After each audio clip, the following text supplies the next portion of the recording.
I'm a general surgeon from Malawi in Africa. I work in a tertiary hospital in Malawi called Kamuzu Central Hospital. So I heard this from alumni of Merck Foundation, and they were telling me about the way Merck Foundation has changed their life, and I decided to apply, but the application process is through the First Lady in Malawi. So I did the application and I got admitted. As I said, we have a huge cancer burden here in my country. What we see most of the times includes conditions like breast cancer. We see a lot of colorectal cancer. We see a lot of abdominal malignancies. We see a lot of skin malignancies, as well as head and neck malignancies. The beauty is that what we see mostly in my country is what we are training now and what we are seeing at Tata Memorial Hospital, which I think is going to help in alleviating the problem of surgical oncology in my country. So in males, the main ones include cancer of the esophagus, colorectal cancer, and liver malignancies, and as well as prostate cancer.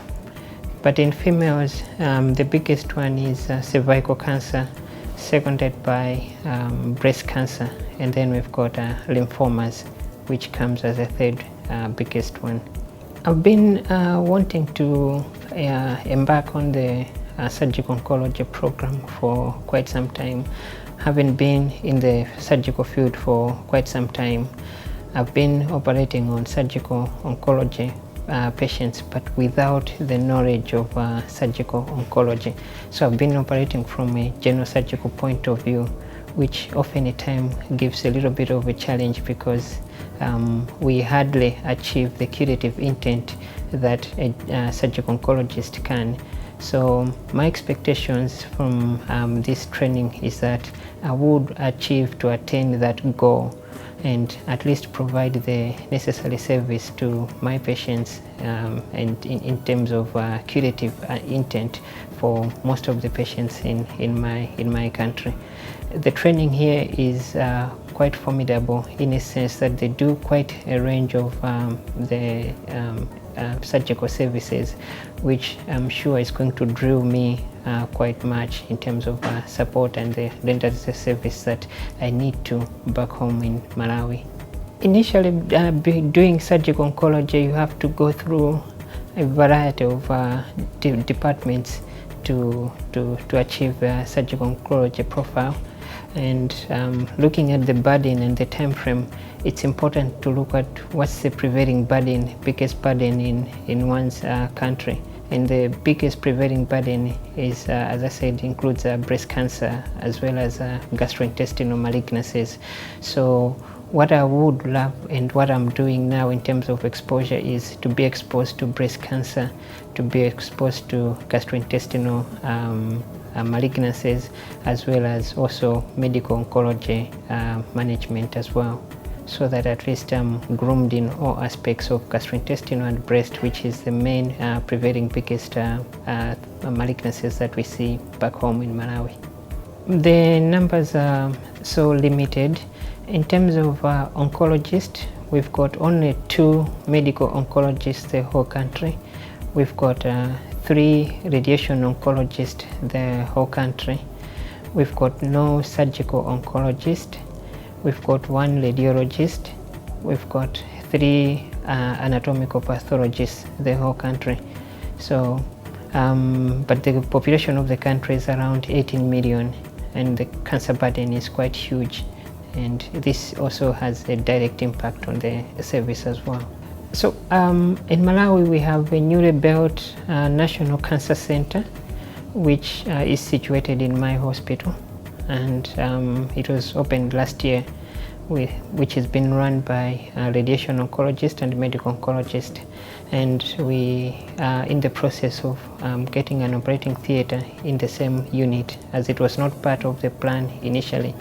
but now we pushed so that there should be an operating theatre in the cancer center. So we are in the process. By the time I'll be going back home, the theatre will be up and running.